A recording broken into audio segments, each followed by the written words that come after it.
Hola, muy buenos días. Soy Daniel Soto, estratega jefe de Sura Inversiones.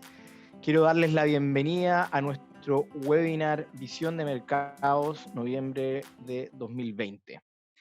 En esta oportunidad nos acompaña Rodrigo Albontín, subgerente de asesoría, y Ariel Nachari, estratega, ambos de Sura Inversiones. Durante la conversación ustedes podrán realizar preguntas a través de nuestro chat y al final de la presentación daremos respuestas a sus inquietudes. A continuación les comentaré sobre la visión de mercado de noviembre de 2020 con primero, siempre me gusta revisar qué es lo que ha pasado con la renta variable en pesos desde el inicio de año. Un año que se ha caracterizado por no ser para nada de fácil, bastante inédito en una serie de cosas.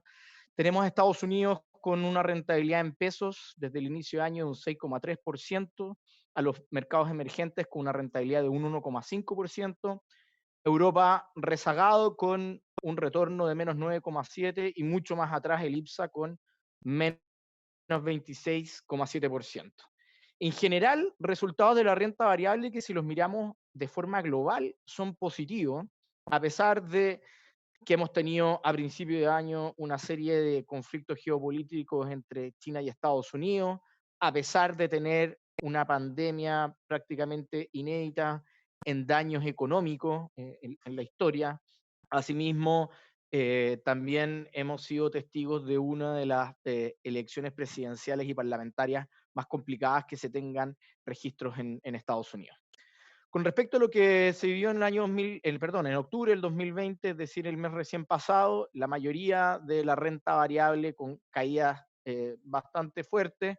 Vimos en la parte de los emergentes, Europa emergente caer un 7,36%, seguido por la TAM con un 1,55%. Solamente Asia emergente fue la zona que finalmente vimos resultados positivos con un 0,32% de retorno. Dentro de los desarrollados, lo peor fue Europa con caída de 6,8%, lo cual tiene mucho sentido, dado lo que se está viviendo allá en términos de la pandemia, seguido de Estados Unidos con caídas en torno a menos 4%, por último Asia desarrollada, que es principalmente Japón, con caídas de menos 1,57%. Esta corrección o directamente caída que vimos en los mercados durante octubre responde principalmente a dos factores. Uno es el empeoramiento en la situación de la pandemia, principalmente en Europa y en Estados Unidos, y también la falta de estímulos fiscales en Estados Unidos, un tema que vamos a profundizar un poquito más adelante. ¿Cómo sigue la actividad en términos económicos? Bueno, el PIB del segundo trimestre reflejó lo que ocurrió con la actividad económica en términos de los desconfinamientos tanto en Europa como en Estados Unidos. Si el segundo trimestre estuvimos todos encerrados, lo que provocó caídas de 31,4% en el crecimiento trimestral anualizado, es importante recalcar eso, en Estados Unidos, caídas de un menos 11,8% en la zona euro. Y bueno, en China la historia es un poco diferente porque el trimestre débil fue el primero y en el segundo trimestre vimos un rebote de 11,7%, pero lo que vimos en los países occidentales fue principalmente este rebote súper importante en donde vimos el PIB de Estados Unidos avanzar un 33,1% en el tercer trimestre con respecto al segundo trimestre. Lo mismo ocurrió en la zona euro, en donde no en términos anualizados, sino que en términos trimestrales rebotó de menos 11,8 a 12,7%. Es decir, un reflejo finalmente del aumento de la actividad, un aumento en general de toda la actividad económica que fue bastante notorio durante el tercer trimestre. Sin embargo, estos indicadores de crecimiento del Producto Interno Bruto es tremendamente rezagado con respecto a lo que está pasando hoy en la economía. Es un indicador, como les digo, que lo conocemos con un nivel de actualización bastante bajo.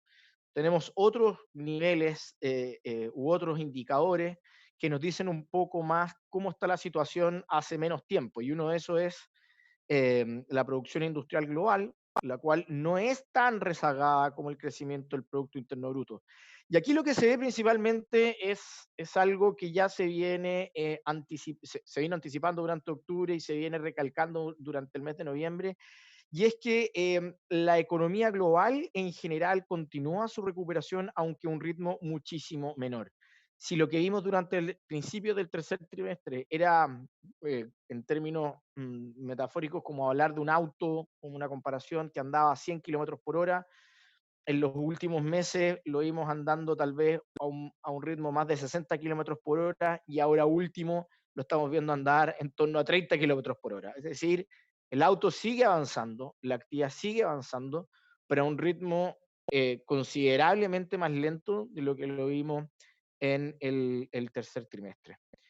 De acá también podemos ver, por ejemplo, que esto también no solamente se refleja en la producción industrial global, sino que también lo podemos ver en otros indicadores, como por ejemplo en las ventas retail. Acá vemos el crecimiento de las ventas retail tanto en Estados Unidos como en Europa. Y si bien las ventas retail en Estados Unidos rebotaron de manera muy fuerte durante los primeros meses del tercer trimestre, llegando incluso a crecimientos de 12 meses en torno a un 12%, esta, esta digamos, fuerte alza en las ventas empezó a disminuir de manera importante, llegando en estos momentos a 1,5% en Estados Unidos y a Europa en torno a un 2,2%. Acá es importante recalcar que estos números nos hablan de que efectivamente las ventas retail están creciendo con respecto al año pasado. El tema es que deberían crecer a un ritmo más acelerado para poder revertir los efectos negativos que ocurrieron durante marzo o cuando, marzo-abril principalmente, cuando los efectos de la pandemia pegaron súper fuerte en general a todas las economías del mundo occidental, con caídas en las ventas retail, por ejemplo, Europa de incluso un 20% y en torno a un 12% en Estados Unidos. Por lo tanto, ¿qué es lo que se espera para el crecimiento del Producto Interno Bruto de Estados Unidos para el cuarto trimestre? Esto es un indicador que nos da la Reserva Federal de Atlanta, el cual trata de poder dar un cálculo actual de cuánto vendría siendo el crecimiento del Producto Interno Bruto para el semestre, perdón, para el trimestre en el cual estamos parados en este momento.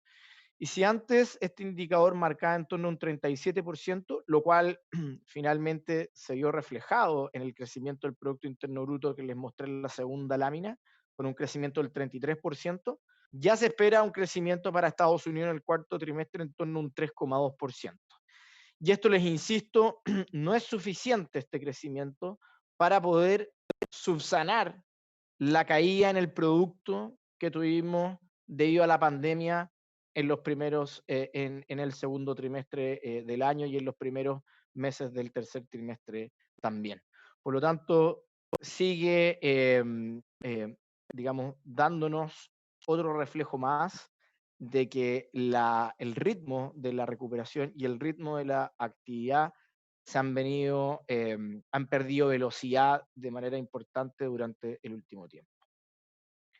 Sin embargo, una cosa son los datos macroeconómicos que estamos conociendo al día de hoy y que tienen cierto rezago, otros que nos tratan de dar alguna idea de cómo está la situación hoy día mismo, como el GDP Now que recién mostramos, y otros indicadores nos hablan de las expectativas, porque una cosa es que se esté disminuyendo la velocidad con que la recuperación económica está ocurriendo, pero otra cosa totalmente diferente pueden ser las expectativas, que pueden ir hacia el alza o hacia la baja, y es lo que finalmente termina impactando de mucha mayor fuerza a los mercados de renta variable y a los mercados de activos financieros en general.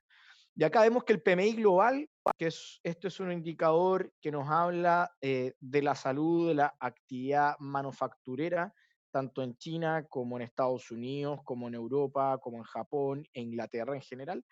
Nos habla de que las expectativas empresariales en general siguen ganando fuerza y están con buena salud. Después de haber tenido resultados muy bajos durante el segundo trimestre, esto continúa avanzando a una velocidad relativamente importante. No así lo que pasa con la confianza del consumidor global, la cual se encuentra relativamente estancada. El gran tema acá es que una expectativa del consumidor estancada y una expectativa empresarial al alza no pueden convivir eternamente. En algún minuto las malas expectativas de los consumidores se van a traspasar inevitablemente a la de los empresarios. Por lo tanto, en ese sentido, para poder aumentar la confianza del consumidor global, es claro que se sigan dando los estímulos monetarios y los estímulos fiscales que han sido tan necesarios para poder paliar todos los efectos económicos que ha traído la pandemia.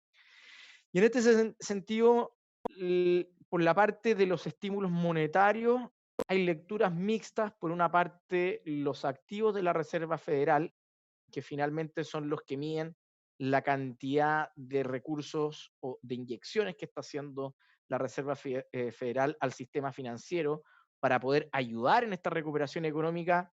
Si bien a principios de año fueron tremendamente agresivos, 3 veces más agresivos de lo que fueron durante la crisis subprime, durante el último tiempo han estado en modo stand-by, si queremos decirlo. O sea, es decir, la Fed, después de haber tenido un plan agresivísimo de política monetaria expansiva, está un poco al borde de la cancha mirando cómo se desarrolla este partido, si lo queremos poner. En cambio, el Banco Central Europeo continúa inyectando recursos al sistema financiero, continúa expandiendo su balance, aunque todavía no ha llegado a los niveles de expansión a los que alguna vez llegó la Reserva Federal durante este año. Ustedes se pueden dar cuenta acá que la Reserva Federal casi duplicó el tamaño de su balance durante, digamos, lo cual se alcanzó en el segundo trimestre, mientras que el aumento del balance del Banco Central Europeo con respecto a los últimos 12 meses ha sido de 45%, es decir, ha tenido una agresividad, si queremos ponerlo desde ese punto de vista, que ha sido la mitad de lo que ha generado la Reserva Federal. Es decir, si queremos ponerle un raya para la suma acá, obviamente que lo más importante es lo que haga la Reserva Federal para los activos globales, producto de que tiene mucho más incidencia en los mercados del dólar, etcétera, mucho más que el Banco Central Europeo. Por lo tanto, por el momento podríamos decir que la política monetaria no está del todo agresiva, tal vez de lo que nos podría gustar, dadas las circunstancias que estamos en este momento experimentando. ¿Y qué pasa con el estímulo fiscal? Bueno, el estímulo, todos sabemos que estímulos fiscales han habido en todo el mundo. Sin embargo, en donde están todos los ojos del mercado en este momento son los estímulos fiscales de Estados Unidos. Ya conocimos un estímulo fiscal gigantesco que se dio a conocer el 27 de marzo, el cual fue del orden de trillones de dólares, algo que nunca había ocurrido en la historia de Estados Unidos. Fue tan alto este estímulo fiscal que finalmente los ingresos disponibles de los hogares en Estados Unidos subió de manera bastante importante. Acá podemos ver en el gráfico donde estoy apuntando, ese eran el ingreso disponible de los hogares en Estados Unidos antes de la pandemia, y con los estímulos fiscales esto subió de manera considerable. Se le hicieron transferencias directas de plata a empresas, a grandes empresas, medianas empresas, a pymes, a personas desempleadas, a personas empleadas que ganan menos de $200.000 al año, a estudiantes, a iglesias, asociaciones religiosas, etcétera. O sea, acá hubo un reparto de plata a todo nivel en Estados Unidos. Sin embargo, estos estímulos fiscales obviamente se han ido, entre comillas, quemando. La gente ha tomado parte de esta plata, ha ido a pagar deudas, ha ido a consumir, etcétera, y ya estamos llegando a un punto en donde el margen cada vez se va achicando más. Por lo tanto, los próximos meses con respecto a los estímulos fiscales van a ser cruciales para apuntalar el consumo en Estados Unidos, el cual representa el 70% del Producto Interno Bruto de ese país. ¿Ok? Y entonces, esto es un tema muy importante. Entonces, estímulos fiscales en estos momentos estamos en un veremos, en los próximos meses son cruciales y por la parte de los estímulos monetarios, la Reserva Federal no está tan agresiva como uno quisiera. Con respecto al tema de las elecciones, primero que nada queríamos recapitular un poco la hoja de ruta que nosotros vimos en octubre, lo que nosotros les comentamos a ustedes que era nuestro escenario central con respecto a las elecciones, que es interesante hacer acá un check and balance de eso. Punto número uno, les comentamos que el 80% de los republicanos pensaba votar en persona versus un 42% de los demócratas. Y esto principalmente porque los republicanos no le tenían tanto miedo al COVID-19 y pensaban ir a votar finalmente, no ocupar el, el correo para hacer los votos. En cambio, más de la mitad de los demócratas estaban, digamos, mucho más conscientes del tema del COVID-19, de la pandemia, y prefirieron votar a través de correo. ¿Qué les comentamos? ¿Cuáles eran los efectos de eso que comentamos el mes pasado? Bueno, de que había muchas probabilidades de que eso generara un gran conteo de republicanos en un principio y después de demócratas, lo cual iba a generar de que el mismo noviembre, en la noche, tal vez incluso se podría declarar ganador Donald Trump, lo cual ocurrió finalmente. Sin embargo, los votos que iban a ir llegando por mail y que se iban a ir contando por mail iban a darle paulatinamente una ventaja a Joe Biden. Y fue algo que terminó finalmente ocurriendo. En estos momentos tenemos a todos los estados ya con el conteo finalizado, a excepción de Alaska, Arizona, Georgia y Carolina del Norte. Sin embargo, con los votos electorales que ya están contabilizados, Biden ya tendría el triunfo y así lo han manifestado la mayoría de los mandatarios a nivel global, incluso el único expresidente republicano vivo en Estados Unidos, Bush, felicitó a Joe Biden por ser el nuevo presidente electo y le ofreció su ayuda en cualquier caso de cualquier cosa necesitara. Ahora, el conteo va a continuar y vamos a saber finalmente cuáles fueron el, los votos electorales totales, tanto para Donald Trump y Biden. Para eso existen todavía 41 días para que se siga contando, como está ahí en el punto número 2. Y también habíamos comentado que aunque Biden estaba ganando ampliamente en la mayoría de las encuestas y en las casas de apuestas, el tema clave era finalmente el tema de la participación electoral, ¿ok? Tema que sí fue clave, finalmente tuvimos una de las participaciones electorales más altas en Estados Unidos desde 1908, lo cual se suponía que le iba a dar una ventaja parcial a los demócratas, lo cual finalmente terminó ocurriendo por lo menos en la elección presidencial. Por último, comentamos que habían altas probabilidades que no supiéramos quién iba a ser el ganador de la elección presidencial el 3 de noviembre, y que Trump podía desconocer el resultado si pierde, y que es lo que actualmente estamos viendo, en donde todo apunta finalmente de que Joe Biden va a ser el ganador. De hecho, ya es prácticamente algo que está institucionalizado. Em, Sin embargo, aún no sabemos quién va a ser el partido que tome la mayoría en el Senado. Eso es algo que lo más seguro que se tenga que revisar en enero. Y aquí entonces nos enfrentamos a dos escenarios en donde la pregunta clave para toda la gente que nos está escuchando es, bueno, ¿y eso qué finalmente significa para los activos financieros? ¿Qué significa para la bolsa? ¿Qué significa para el dólar? ¿Qué significa para las tasas de interés? Entonces, tenemos dos escenarios en donde el mercado actualmente le asigna una probabilidad más alta al escenario que está abajo, es decir, que la Casa Blanca finalmente sea demócrata y tengamos a Joe Biden ahí, pero que el control del Senado lo tomen los republicanos.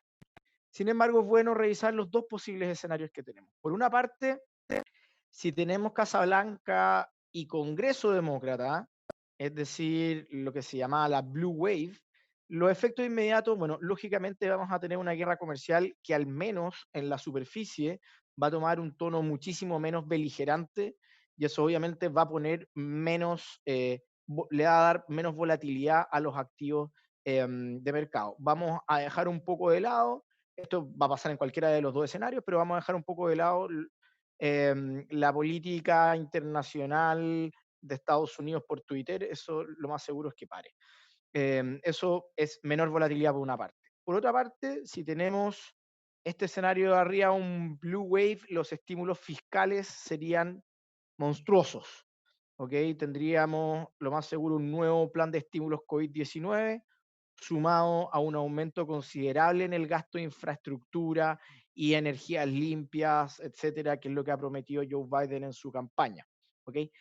Y por último, tendríamos más impuestos y más regulaciones. Las regulaciones llegarían principalmente al sector financiero y al sector tecnológico. Los impuestos llegarían principalmente a las empresas y a las personas que tienen mayores ingresos.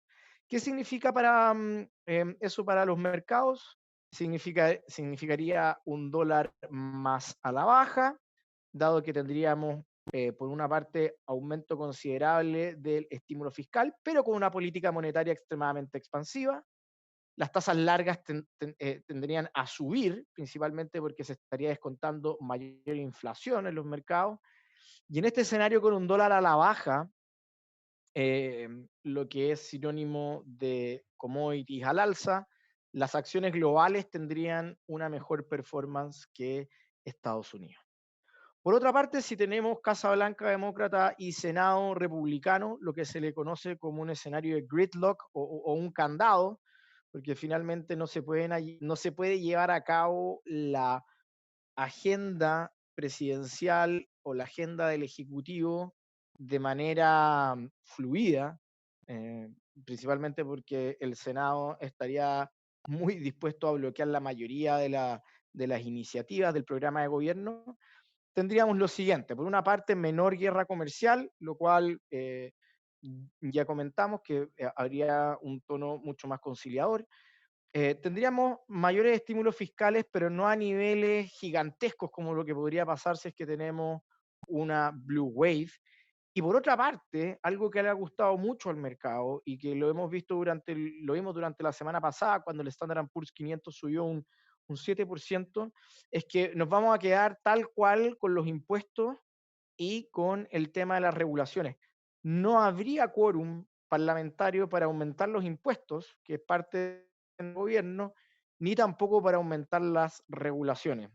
En este sentido, eso es un escenario bastante benigno em, em, para el Standard Poor's 500 y para la mayoría de los activos de riesgo en Estados Unidos. Debido a esto, deberíamos tener un dólar relativamente un poco más plano o más al alza debido a un aumento de la demanda agregada en Estados Unidos. Las tasas de interés se deberían mantener también en niveles bajos, dado que no va a haber un aumento explosivo del gasto fiscal, no habrían mayores presiones inflacionarias que se vean finalmente reflejadas en las tasas de interés de largo plazo. Y por último, las acciones de Estados Unidos deberían tener una mejor performance que las acciones globales, principalmente por lo que pasa con el dólar. Ese es el escenario principalmente. El escenario de acá abajo es el que en este momento se maneja como escenario central y es así como nuestros portafolios finalmente están diseñados. ¿Cuáles son los riesgos a este escenario central, a este escenario central que nos habla de un crecimiento que continúa pero a menor ritmo? ¿Qué es lo que podría hacer que este crecimiento finalmente, o que este auto que están dando a 30 kilómetros por hora eh, caiga a una velocidad de 0 kilómetros por hora o incluso empiece a retroceder? Bueno, punto número uno, lo que está pasando con Europa y Estados Unidos en términos de la pandemia. Estamos viendo en estos momentos que no se está cumpliendo la promesa por parte de los dirigentes en Europa de no cerrar la economía. Estamos viendo nuevas medidas de confinamiento en España, Francia, Inglaterra, Italia, Hungría, Rumania. em, y especialmente en Italia se vio que durante el día de hoy varios funcionarios de la salud finalmente están pidiéndole al gobierno que haya un lockdown total en Italia como el que tuvieron a principio de año para poder controlar el tema de la pandemia. Por otra parte, otro riesgo del escenario central es que los estímulos de fiscales de Estados Unidos se demoren mucho en llegar y sean muy bajos. Eso tampoco le ayudaría al tema, al tema del crecimiento global. Las elecciones presidenciales es un riesgo muy mínimo de cuándo tendremos el resultado del proceso. Y otro tema que también es un riesgo, pero muy mínimo, es que finalmente la estrategia legal de Donald Trump tenga asidero en los diferentes estados en donde se va a impugnar el conteo de votos, es decir, en donde ya han habido demandas en Wisconsin, Michigan, Pennsylvania, y se supone que también deberían haber en otros estados como Georgia, debería haber ya un reconteo y también se va a poner en Arizona, si es que en Arizona gana el candidato demócrata. No creemos que esto vaya a tener asidero, por lo menos así lo ha comentado la prensa especializada, sin embargo es un riesgo menor de corto plazo que también estamos monitoreando. Y por último, las tensiones entre China y Estados Unidos, lo cual también ha disminuido de manera importante, dado que el escenario central es que tengamos un presidente demócrata. Por último, con respecto al posicionamiento, bueno, seguimos neutrales entre renta fija y renta variable. Dentro de la renta fija nos gusta más la renta fija nacional. En la parte de la renta fija internacional, dejamos de lado los activos más riesgosos como los bonos high yield y nos concentramos más en activos de buena calidad como investment grade. En la parte de la renta variable nacional seguimos con una subponderación, seguimos sin tener, digamos, una visión positiva de las acciones locales y lo que más nos gusta en la renta variable emergente es Asia emergente y en la renta variable desarrollada es Estados Unidos por sobre Europa y por sobre Asia. ¿Por qué Estados Unidos? Bueno, conocimos los últimos datos de empleo, los conocimos el viernes, los cuales salieron mejor a lo esperado. Se sigue mejorando el mercado laboral de Estados Unidos, que es tremendamente importante para apuntalar el consumo, aunque siguen habiendo 21 millones de personas que están en estos momentos siendo objeto de ayuda de subsidios por desempleo. Esto es 3 veces más de lo normal cuando Estados Unidos está, digamos, en un escenario normal o pre-COVID, si lo queremos poner. Por lo tanto, queda todavía harto que hacer por ahí, pero está mejorando de manera importante. Y por otra parte, la sorpresa en los resultados corporativos del Standard Poor's 500 nuevamente sorprenden al alza en términos de utilidades. Hemos tenido sorpresas en las utilidades de 17,59%. Es decir, si el mercado esperaba que las empresas tuvieran utilidades de 100, están teniendo utilidades de 117, lo cual obviamente es algo positivo. Y lo mismo con las ventas. Si se estaba esperando que tuviesen ventas de 100, están teniendo ventas en torno a 102,9, superando las expectativas una vez más. Con respecto a lo que está pasando en Europa, principalmente, bueno, y en Japón, pero más que nada en Europa, son zonas que tenemos neutrales, son zonas que no hemos sobreponderado los portafolios y lo que principalmente nos preocupa en este momento en Europa es lo que está pasando con la movilidad. Nuevamente, estamos viendo de que la mayoría de los países de la Unión Europea están entrando a nuevas medidas de confinamiento, si bien no son tan importantes como las que vimos a principio de año, sin duda que van a golpear las expectativas, van a golpear el crecimiento, van a golpear también las utilidades corporativas. Por lo tanto, es algo que estamos siguiendo muy de cerca porque si la situación se sigue agravando, obviamente no descartamos el día de mañana tener una subponderación en esta zona. Con respecto a Japón, el crecimiento continúa mejorando, aunque a ritmo muchísimo más lento de lo que vimos alguna vez en Europa cuando se empezaron a desconfinar, a aumentar la movilidad, digamos, en la economía, y mucho menor a Estados Unidos también, que durante el tercer trimestre.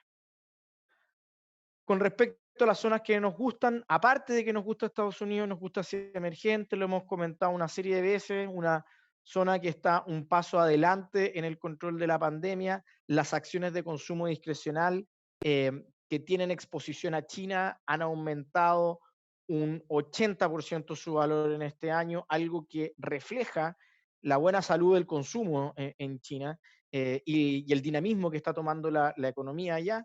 Y por otra parte, también vemos Corea del Sur, que vendría siendo el tercer país más importante de Asia emergente después de China e India, en donde vemos que el crecimiento de las ventas retail es de un 6,1% en términos anuales, algo que no veíamos hace más de 3 años.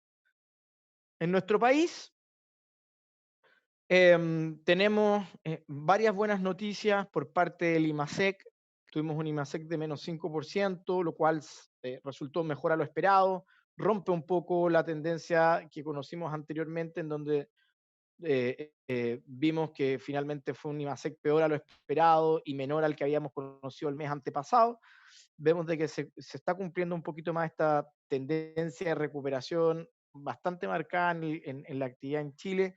La tasa de desempleo cae a 12,3%, ya no solo por un tema de una reducción de la fuerza laboral, sino que por un tema de creación de empleo real, que está ocurriendo en Chile. Y esto obviamente también ha golpeado de forma positiva a las expectativas, sobre todo del empresariado.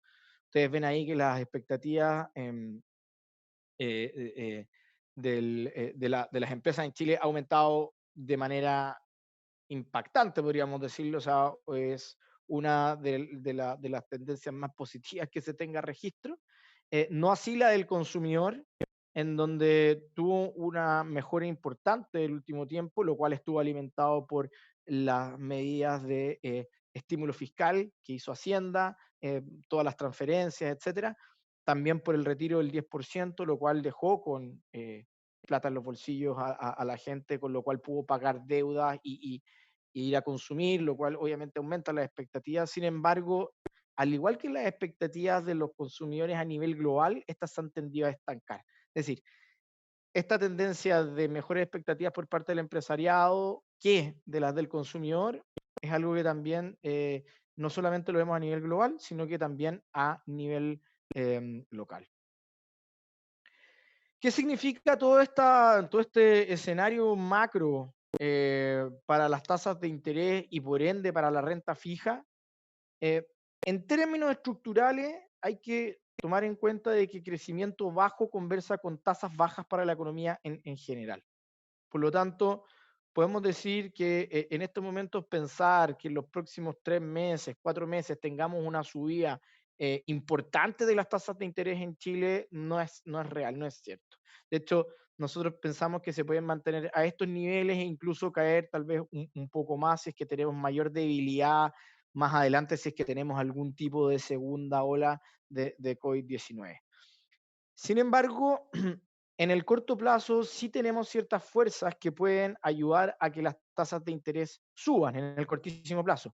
Por ejemplo, un nuevo retiro del 10% pondría sin duda presión a las tasas de interés para que vayan al alza, lo cual obligaría nuevamente al Banco Central a tener que salir y tener que neutralizar este efecto, cosa que el Banco Central ya nos dijo que ya no tiene las mismas herramientas que antes.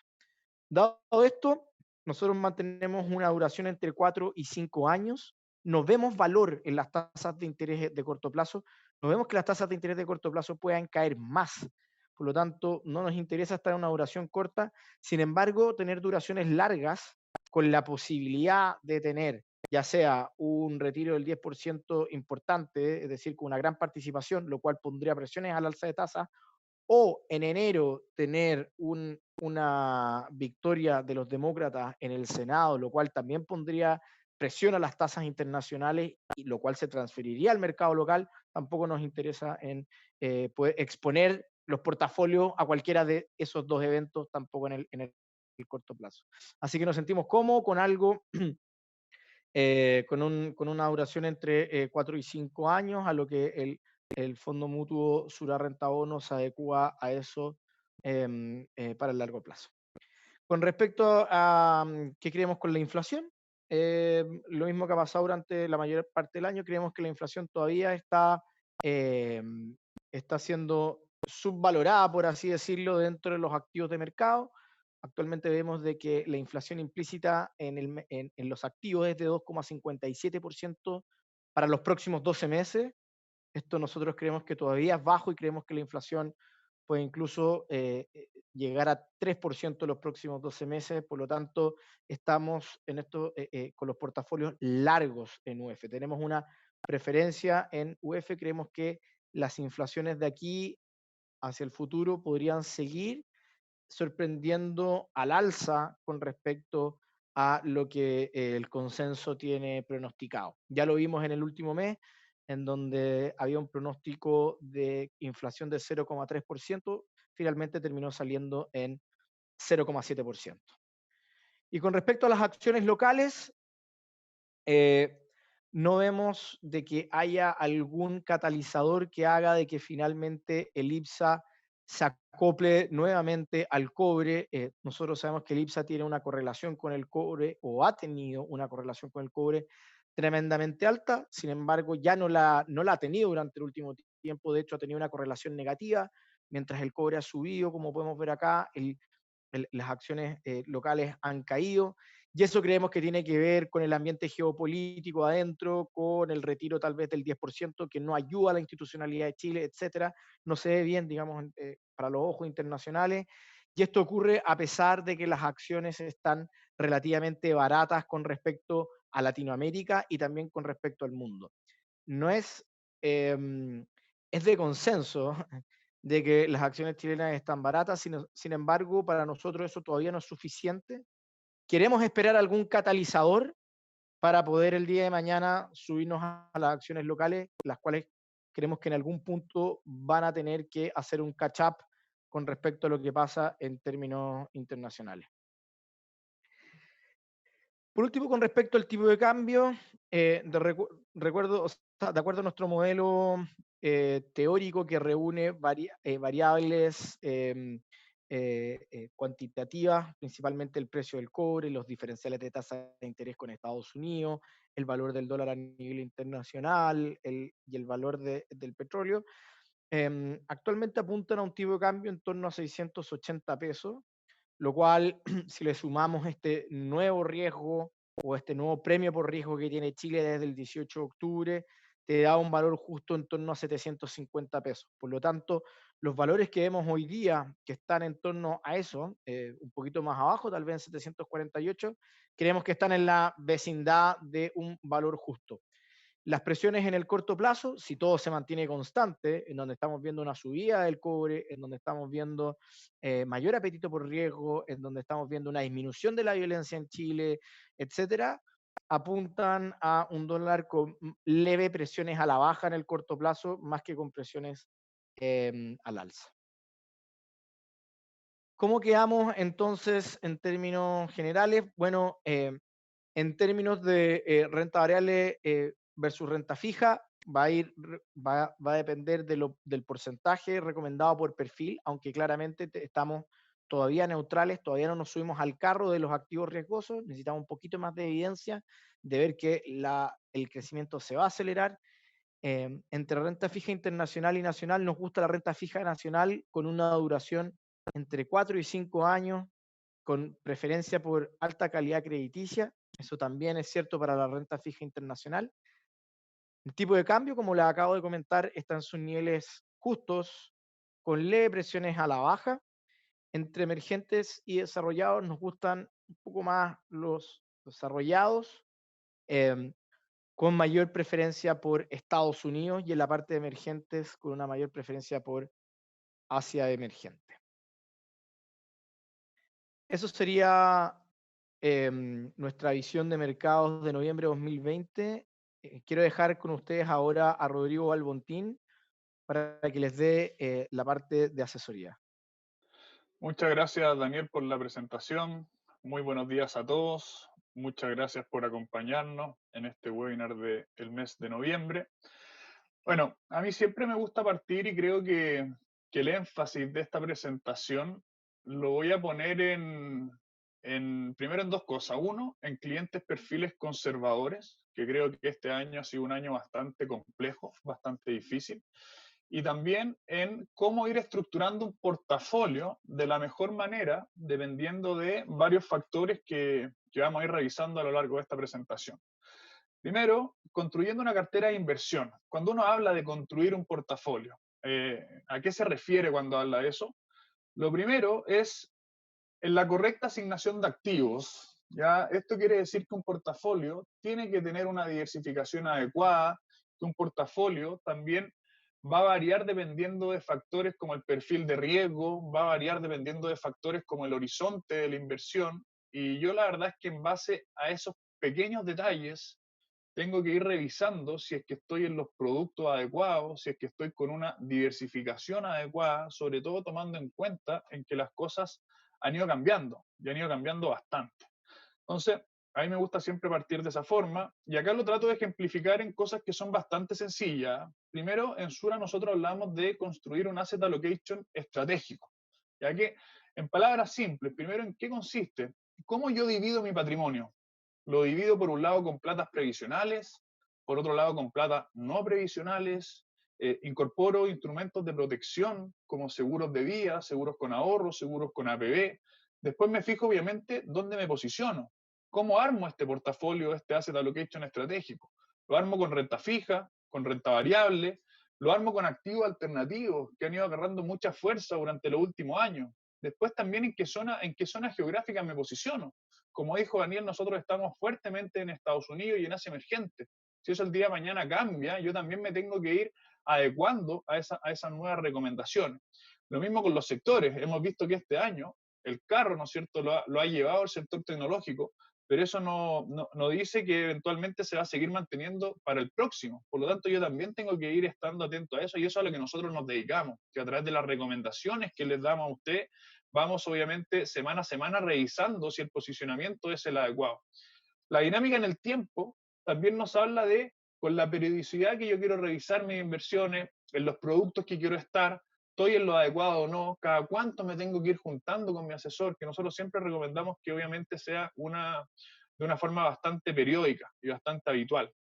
Ahora, por otro lado, en el lado derecho tenemos el tema de que hay que conocernos. O sea, si yo no conozco bien cuáles son mis objetivos, cuál es el riesgo que estoy dispuesto a asumir, cuál es mi horizonte de inversión, que es clave, y cuál es la liquidez que necesito, yo difícilmente, si yo no conozco bien estos detalles, yo difícilmente voy a poder armar un portafolio eficiente, un portafolio que se adecue a estas necesidades y a este conocernos. ¿Ya? Acá va a ser bien ejemplificador. Si yo soy cliente perfil conservador, pero tengo platas previsionales para los próximos 15 años, quizás no hace mucho sentido ser tan conservador, porque el horizonte de tiempo es largo. Y más encima tenemos una nueva realidad para la renta fija, que no es la más propicia porque las cosas han cambiado. Las tasas se están manteniendo bajas, por lo tanto encontrar retorno está siendo cada vez más complicado. Entonces estas son cosas que yo siempre me tengo que preguntar, que las tengo que conversar con mi asesor, porque en base a esto yo voy definiendo cómo armar un portafolio de la mejor manera. Ahora, hay cosas que cambiaron de manera importante, ¿ya? Y es bueno que las revisemos, porque tal como las cosas han ido cambiando, yo también tengo que ir modificando la manera en cómo yo estaba acostumbrado a invertir. Y esta lámina me gusta mucho porque es súper visual, donde yo digo, antes del 18 de octubre, ¿cómo invertían nuestros clientes? Primero, a Chile lo mantenían como un activo y una moneda principal. O sea, yo tenía casi toda mi renta fija en UF y la tenía prácticamente toda en Chile. Por otro lado, veíamos que la renta fija en general tenía baja volatilidad. Ya, la verdad es que la renta fija no se movía mucho, no por lo menos como lo hemos visto durante estos últimos 12, 14 meses. Por otro lado, había venido creciendo un aumento por activos alternativos, llámense fondos inmobiliarios, llámense fondos de deuda privada. ¿Ya? Y gran parte también de la renta fija concentrada, o la renta fija, mejor dicho, concentrada gran parte de mi patrimonio financiero. Entonces eso era antes del estallido, antes del 18 de octubre del año 2019. Ahora, ¿qué pasó después? Post 18 de octubre. Y esto es importante recalcarlo porque esto cambió la forma en cómo los clientes estaban invirtiendo y cómo estaban estructurando sus portafolios. Un punto súper relevante es que aumentó mucho las inversiones en dólares en las carteras. O sea, yo al final veía que en Chile la cosa se estaba complejizando, por lo tanto yo que estaba muy posicionado en Chile, me empecé a abrir a otras inversiones, empecé a decidir dolarizar mi portafolio. invirtieron una parte importante fuera de Chile. Aumentó la diversificación con eso, también se privilegió la liquidez, ese es un tema importante. Yo no está hoy día queriendo invertir en fondos o en proyectos que sean de muy largo plazo, porque yo como tengo incertidumbre, no sé lo que va a pasar, yo quiero, ojalá que si es que sucede algo, poder sacar mi plata rápidamente. Y eso fue un tema que también cambió bastante. Por otro lado, los agentes han empezado a hacer más recomendaciones, porque al haber mucha volatilidad, es natural que las casas de estudio, ¿no es cierto?, hagan recomendaciones dependiendo de cómo se va moviendo el mercado. Entonces eso también fue un factor que empezó a verse con relativa frecuencia. Y ahora, ¿qué pasó después? ¿Qué pasó post estallido social? ¿Qué pasó post pandemia? ¿Y qué también pasó post plebiscito? La verdad es que en general la diversificación de los inversionistas ha continuado. O sea, el inversionista hoy día sabe que de manera estructural su portafolio tiene que tener dólares o su portafolio no puede estar solamente en Chile. Así que ese es un factor que llegó como para quedarse. También aumentó la selectividad dentro de las carteras de inversiones. O sea, los clientes hoy día quieren estar en acciones, privilegiando en algunos casos el sector tecnológico. También dentro de la renta fija hay clientes que quieren estar en money market porque no están aguantando la volatilidad. Hay clientes que por otro lado quieren renta fija con una mayor duración. O sea, al final el cliente empezó a cambiar su manera en cómo estructuraba sus portafolios y en qué vehículos invertía. Los clientes también empezaron a ser más sensibles a los costos. O sea, si yo tengo incertidumbre y no sé lo que va a pasar, por lo menos saber que el costo es algo fijo, ¿no es cierto? Tener claro que quiero que me cobren bajo. Y en general los clientes siguen con ganas de salir a buscar retornos, pero por otro lado tenemos que la volatilidad en la renta fija sobre todo y en la renta variable continúa. Entonces, en base a esto, yo acá me voy a centrar en un tipo de cliente que me parece que hoy día están viviendo un escenario que es bastante adverso, ¿ya? Hoy día ese tipo de clientes que a mí me complica son los clientes que son conservadores y que están invertidos en dólares, pero no quieren asumir mucho riesgo. Por lo tanto, no tienen renta variable y no saben si estar entre money market o renta fija, ya que ese es un escenario que hoy día está pasando. ¿Cuál es la lata de estar en un fondo money market dólar? Primero, que los retornos son extremadamente bajos. Y por otro lado, al ser retornos tan bajos, si yo asumo la remuneración de ese fondo, prácticamente yo me quedo rentando cero. Y eso a nosotros nos preocupa. O sea, nosotros sabemos que estamos en un escenario complejo, sabemos que hay volatilidad, pero no por eso nuestros clientes no debiésemos estar siempre buscando alternativas que nos permitan al menos entregarle un retorno. ¿Ya? Y entonces la verdad es que hasta este tipo de clientes ya nos preocupa porque tenemos mucha plata que está en money market dólar y sabemos que esa plata está rentando prácticamente cero. Y por otro lado, tenemos al otro cliente que está en dólares, que no es perfil ultra conservador, quiero decir que no está en money market, pero sí están fondos de renta fija internacional.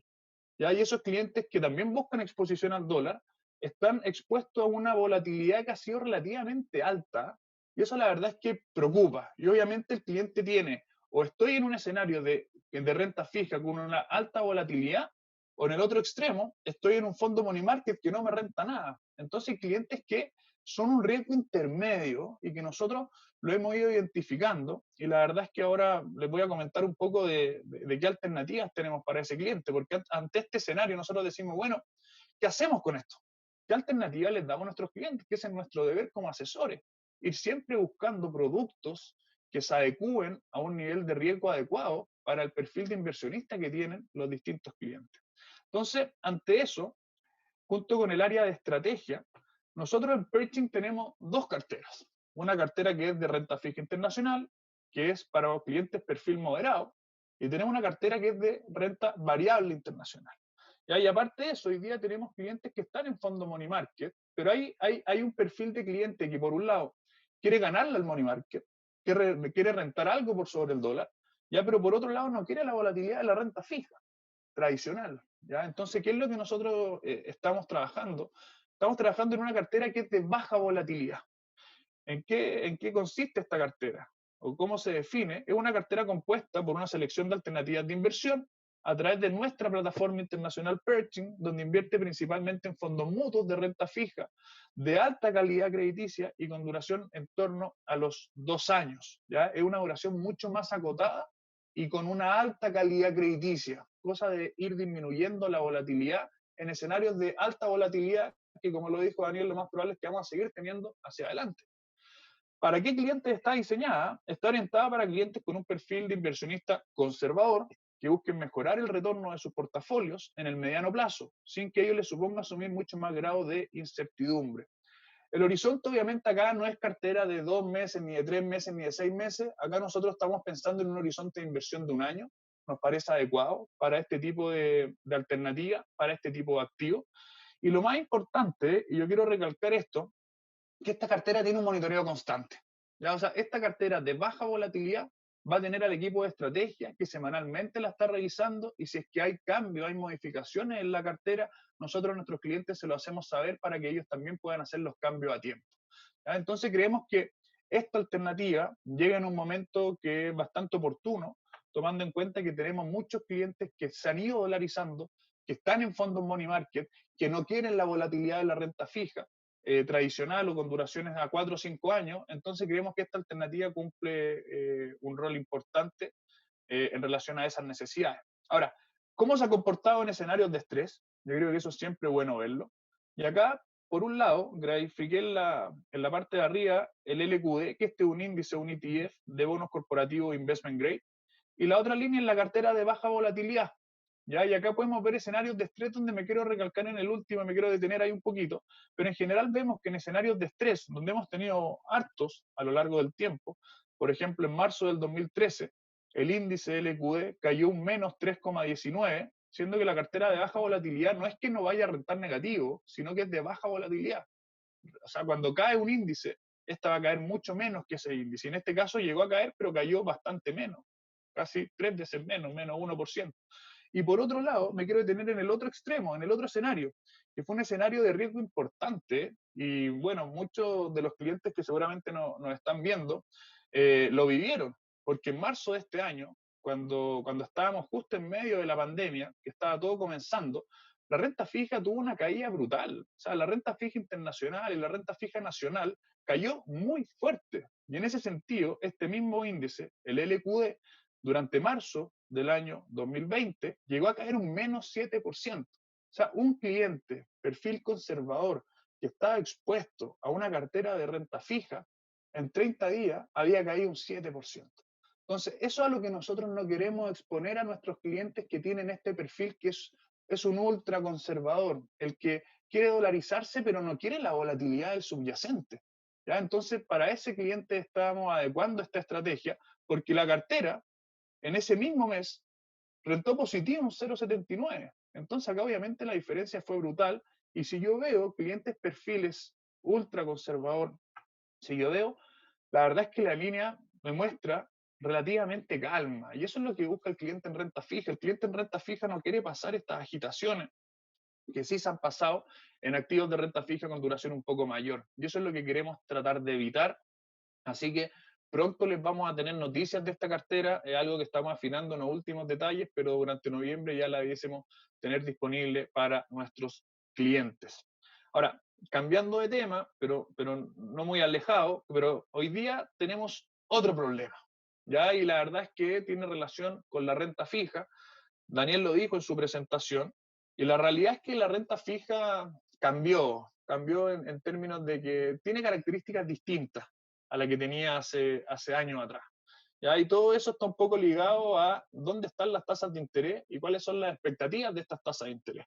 Y cuando vemos que las tasas de interés en general afuera, en Estados Unidos, en el resto del mundo y en Chile, vemos que se van a mantener bajas por un tiempo prolongado, eso a nosotros nos habla de que la expectativa de retorno para la renta fija está siendo cada vez más escasa. Y hay una forma buena de ejemplificar esto, es cómo ha sido la renta fija durante los últimos 10 años y cómo ha cambiado. Y efectivamente vimos nosotros que en los últimos 10 años los retornos reales eran atractivos. La renta fija en Chile me da UF más 3% al año, lo que es bastante bueno. Tenía baja volatilidad, en general había bajo riesgo de crédito, ¿ya? Y también teníamos pocos movimientos. Todas estas compañías que recomiendan hacer cambios de fondos, y antes eran pocos, pero hoy día son cada vez más. Por lo tanto, eso suma volatilidad a la renta fija local, que para un cliente conservador que no está acostumbrado a eso, obviamente lo hace sentirse incómodo por el tipo de activo en el que está, dado que es conservador, pero está en un instrumento que está con una alta volatilidad y más encima con retornos bajos. Porque ¿qué es lo que ha pasado y qué es lo que nosotros estamos esperando? Estos retornos que fueron durante los últimos 10 años, tu F más 3, nosotros estamos viendo que van a ser mucho más acotados por los próximos años. O sea, un cliente que durante 10 años anualizados se ganaba UF más 3 en renta fija, ese va a ser un cliente que hoy día va a ganar UF más 0, con suerte, UF más 1. Por otro lado, va a tener volatilidad, cosa que a un cliente conservador no le gusta. El cliente conservador está en ese tipo de instrumentos porque no quiere tener mucha volatilidad. Por otro lado, hemos visto un aumento del riesgo de crédito producto de la pandemia, producto del estallido, y también hemos visto que estas empresas que empiezan a recomendar cambios masivos de multifondos lo están haciendo cada vez de manera más activa. Si antes hacían uno al año, dos al año, hoy día ya llevamos como 9, 10 en el año, y la verdad es que eso es demasiado, y eso obviamente altera los precios y también trae esta volatilidad que no es deseada por este tipo de perfiles. Entonces, al final con esto nos hacemos la misma pregunta. ¿Qué hacemos con esto? ¿Ya? ¿Qué hacemos si estamos en este escenario con los clientes que son perfiles conservadores, que ya hemos cumplido 11 meses del año y la verdad es que no están encontrando retorno? Y ahí está nuestro rol. ¿Qué hacemos con esos clientes? ¿Qué les recomendamos? ¿Ya? Y la verdad es que lo primero, y a mí me gusta mostrar, es que en Sura, nosotros, para un cliente perfil conservador, para nosotros no necesariamente un cliente que tiene que estar 100% en renta fija. Incluso si yo veo este cuadro, yo veo que un cliente perfil conservador, nuestra recomendación en renta variable tiene que estar entre un 10 y un 20%, dependiendo un poco de la visión. Si nosotros nos manejamos entre rango de 0 a 20, si estamos en una posición neutral, que es la que estamos hoy día, un cliente perfil conservador debiese tender a tener alrededor de un 10% en renta variable. Obviamente depende, ¿no es cierto?, del horizonte de tiempo, del objetivo, un montón de cosas, pero asumiendo que el objetivo es sobre 2 años, debiese tener al menos un 10% en renta variable. Y por otro lado, también comentar que nosotros también al cliente perfil conservador le recomendamos tener algo en activos alternativos, ya sea activo alternativo fuera de Chile como activo alternativo dentro de Chile. ¿Ya? Entonces eso también, si el horizonte es de largo plazo, también juega un papel importante a la hora de diversificar mejor un portafolio, a la hora de tratar de buscar un mejor retorno ajustado por riesgo. Entonces, eso la verdad es que es interesante y acá quiero hablar sobre un tipo de activo en particular que me parece interesante que lo revisemos. La deuda privada local. Ya en general, uno tendería a pensar que la deuda privada local, que es este financiamiento, ¿no es cierto?, a pequeñas, medianas empresas, uno se empieza a ver el gráfico de cómo ha crecido la deuda privada local desde el año 2015 hasta el año 2020, hemos visto que ha tenido un aumento significativo. O sea, esto quiere decir que, punto número uno, los inversionistas han estado buscando alternativas distintas a las tradicionales. ¿Por qué? Porque hemos visto que los retornos de la deuda pública están siendo cada vez más escasos. Por lo tanto, si yo quiero seguir obteniendo los retornos a los que estaba acostumbrado, tengo que buscar alternativas distintas. ¿Ya? Y en ese sentido, la deuda privada empieza a jugar un papel relevante, porque a un nivel de riesgo acotado, yo sigo encontrando retornos que son relativamente atractivos. Y lo bueno que me muestra este gráfico es que pese a la pandemia y pese al estallido social, ha seguido aumentando su tendencia. Por lo tanto, los inversionistas institucionales, ya inversionistas retail, han seguido queriendo invertir en este tipo de activos porque le encuentran sentido a que cumple un elemento diferenciador y también mejora el retorno de mi cartera ajustado por riesgo. Por lo tanto, nos parece que es un tipo de activo que hay que tenerlo dentro de un portafolio, que hay que tenerlo para mejorar el retorno esperado, sobre todo de clientes que hemos visto que este año ha sido un año muy malo para los activos de deuda tradicional. Y un tema importante, que yo creo que era la prueba de fuego. O sea, nosotros los últimos 13, 14 meses tuvimos estallido social, tuvimos pandemia, y la verdad es que hubo una prueba de fuego y era cómo se van a comportar estos tipos de activos ante escenarios de estrés. Y qué mejor estrés que un estallido social en Chile, y qué mejor estrés también que una pandemia.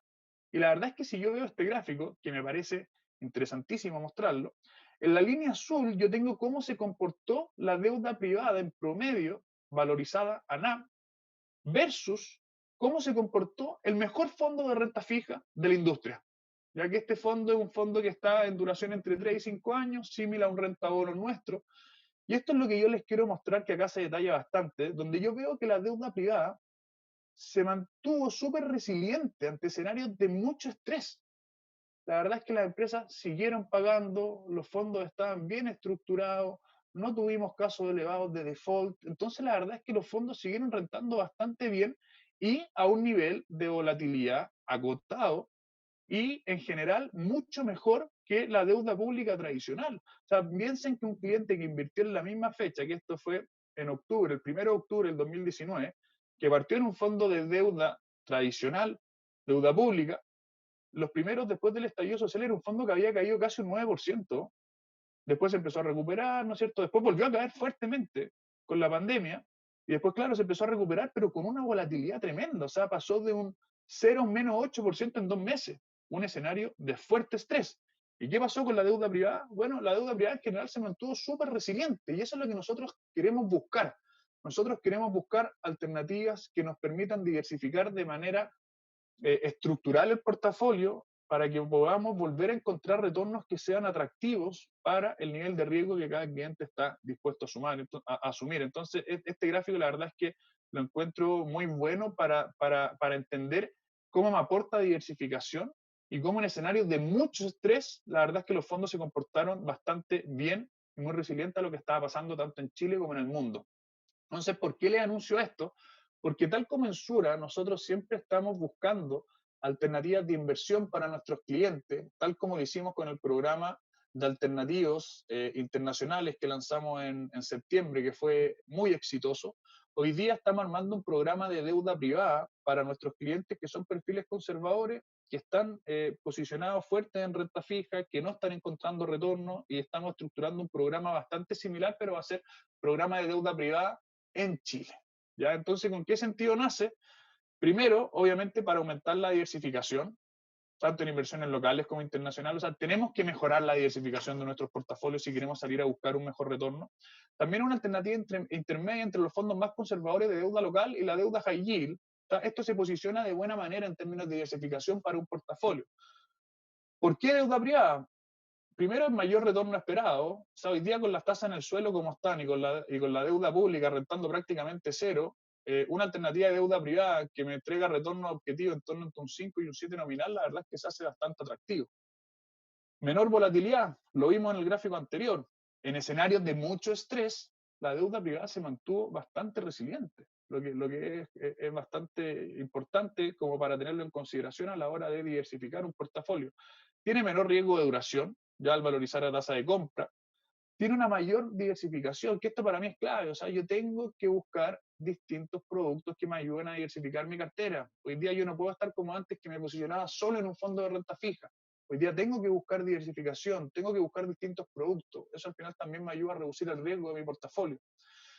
Y está el tema de que generalmente estos fondos tenían baja liquidez, pero eso no va a ser tan así. ¿Por qué? Porque el programa de deuda privada que nosotros estamos armando, le estamos entregando ventanas de liquidez que van a estar entre 3 meses a 6 meses. Por lo tanto, el cliente, si bien va a estar invertido en Chile, que obviamente puede ser con un grado de incertidumbre elevado, la liquidez igual la va a seguir teniendo. Por lo tanto, eso también es algo que nos preocupamos, porque sabíamos que los clientes en Chile al menos no querían invertir a mediano o largo plazo por el tema de la liquidez. Pero este programa va a incluir liquidez que es bastante acotada, entre 3 meses y 6 meses, por lo tanto ese riesgo se diluye un poco. Tenemos también el cómo complementa nuestra oferta. Bueno, el nuevo programa de deuda privada local lo vamos a estar anunciando, lo más probable es que durante unos 30 días más, durante el mes de diciembre, pero creemos que en verdad hoy día, pensando en las expectativas que se vienen adelante, pensando en cuáles son las expectativas para la renta fija tradicional, pensando en un escenario donde hay escaso retorno, donde hay mucha volatilidad, creemos que este tipo de activos tiene que jugar un rol importante dentro del portafolio de nuestros clientes. Y por último, hacerlo como ejemplo, que a mí me gusta siempre mostrar cómo sería una cartera perfil conservador, cómo yo debería armarla, ¿ya? Y la verdad es que acá me gusta ocupar estas cajitas porque son bastante visuales. Y como yo les comentaba, un cliente perfil conservador, si el horizonte es sobre 2 años, ¿ya? Ese cliente perfil conservador tiene que tener un 10% en acciones, porque nuestra visión no es negativa para las acciones. Entonces, ¿por qué no tener un 10%? Si nosotros en Sura recomendamos manejarse entre rango, entre un 0 y un 20, un 10% creo que es completamente necesario para mejorar los retornos y también para mejorar la diversificación. Acá pongo un producto que es el que nosotros hemos estado recomendando prácticamente durante todo el año, que es la cartera activa de Pershing, que al cierre de octubre ya una rentabilidad en pesos de casi un 34%. Acá más que mirar rentabilidades, tratemos de pensar en la diversificación de las cajitas. Por otro lado, hay una parte que yo siempre la asocio a protección, que me parece que también es importante. Recordar que en Sura nosotros tenemos seguros con ahorro, tenemos seguros con APB, por lo tanto tener una póliza de seguro bajo instrumentos que también sean de renta fija me parece que es algo atractivo. Y en ese sentido pongo el Sura Renta Bono, que esto es lo que nosotros decíamos, que el Sura Renta Bono efectivamente es un fondo que tiene bajo retorno en el año como toda la renta fija pública. Y este fondo había rentado un menos 0,73 al cierre de octubre. Tenemos bonos locales porque sabemos que nuestros clientes tienen plata en la FP. Tener el fondo como el E, que es un fondo grande, que me cobra bajo, que está bien diversificado, la verdad es que también hace bastante sentido. Y el fondo E lleva una rentabilidad al cierre de octubre de un 5,15%. Por otro lado, creemos que tener un 10% en activos alternativos en este programa de deuda privada también hace sentido. Y son tipos de activos que en el año llevan una rentabilidad al cierre de octubre de un 5,59%. Y por último, también tener algo en dólares, porque sabemos que hay que diversificar de una manera distinta como lo veníamos haciendo previo al estallido. O sea, hoy día los clientes cada vez han estado dolarizando más sus carteras, por lo tanto, tener un 20% en dólares en la cartera de baja volatilidad, que lleva una rentabilidad al cierre de octubre de 1,56, nos da que este perfil conservador, tomando estos consejos, obviamente, insisto, no quiero mirar por el espejo retrovisor, sino que quiero que nos quedemos con el hecho de estructurar bien un portafolio, diversificarlo de manera eficiente. Esta cartera hubiese llevado al cierre de octubre un 5,01% en términos nominales, que se acerca bastante a lo que un cliente conservador espera en términos de rentabilidad y en términos de retorno.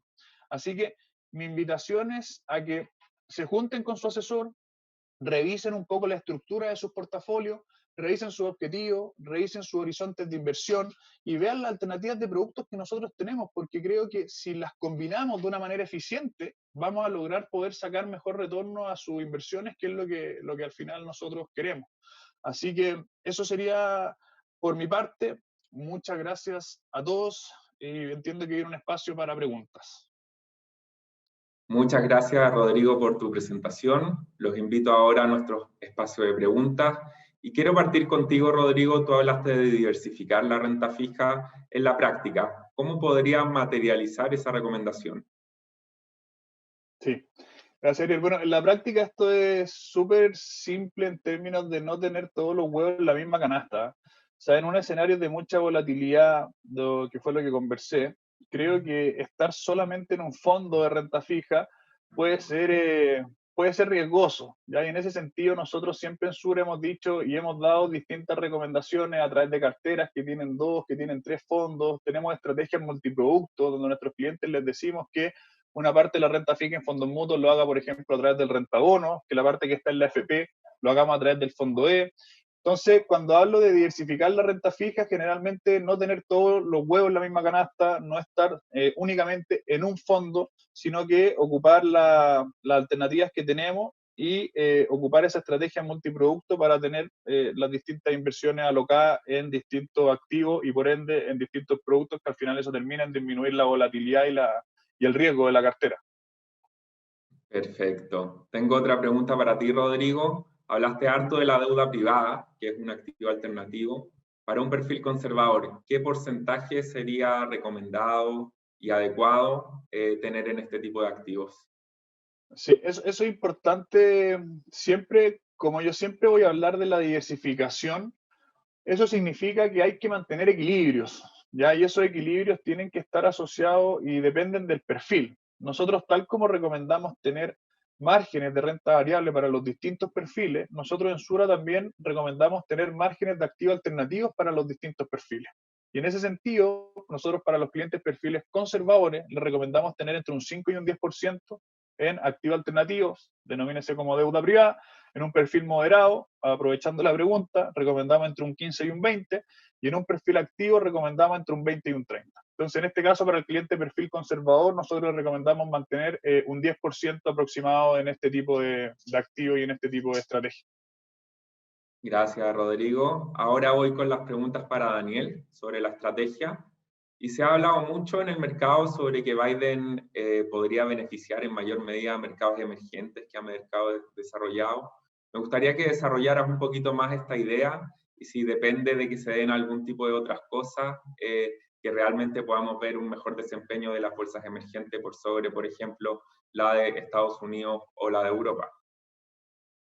Perfecto. A ver, punto número uno, es lógico que el tono de Joe Biden con China va a ser mucho menos beligerante que lo que era Donald Trump y se va a seguir seguramente una estrategia de relación bilateral muchísimo más pegada a lo que vendrían siendo los consensos que hemos conocido durante los últimos 20 años antes de que Trump tomara la Casa Blanca, en donde tuvo un estilo que fue bastante complicado para los mercados, donde vimos mucha volatilidad y en realidad era un poco complejo llevar la política internacional a través de Twitter.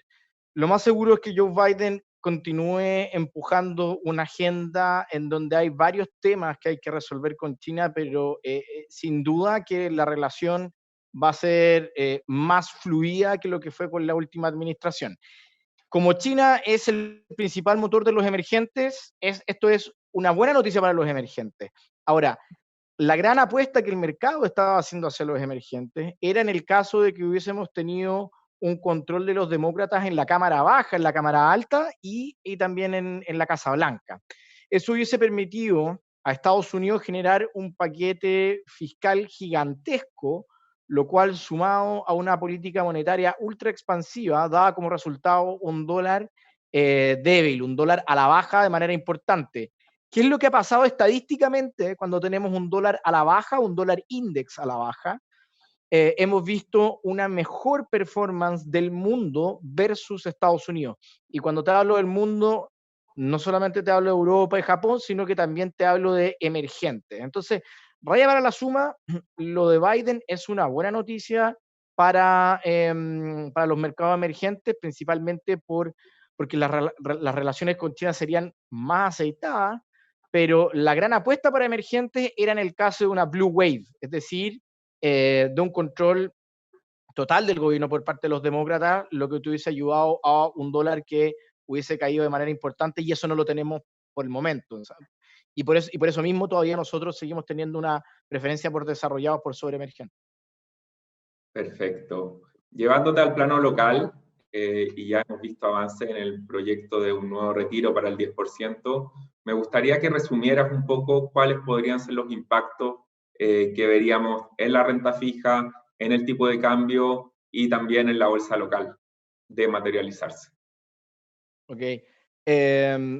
Bueno, punto número uno con respecto al tipo de cambio, es bastante directo el efecto y ya lo estamos viendo en general en el tipo de cambio, en las cotizaciones de hoy, debido a que las AFP necesitan hacer frente a estos retiros, tratan de hacerlo con la venta de instrumentos que sean lo más líquido posible y eso se logra a través de la venta de instrumentos internacionales que están denominados la mayoría en dólares. Por lo tanto, eso aumentaría la oferta de dólares en Chile, lo cual hace caer el tipo de cambio, y es lo que estamos viendo ahora. Ese efecto coyuntural para el tipo de cambio es innegable. Ahora, con respecto a la bolsa local, hay dos miradas. Hay una mirada que te dice esto le puede ayudar en el corto plazo a las empresas que tienen que ver con el consumo, porque significa que más gente va a tener plata en el bolsillo, va a salir a comprar y eso aumenta las expectativas de crecimiento de utilidades corporativas en empresas que se dedican al consumo discrecional y al consumo básico.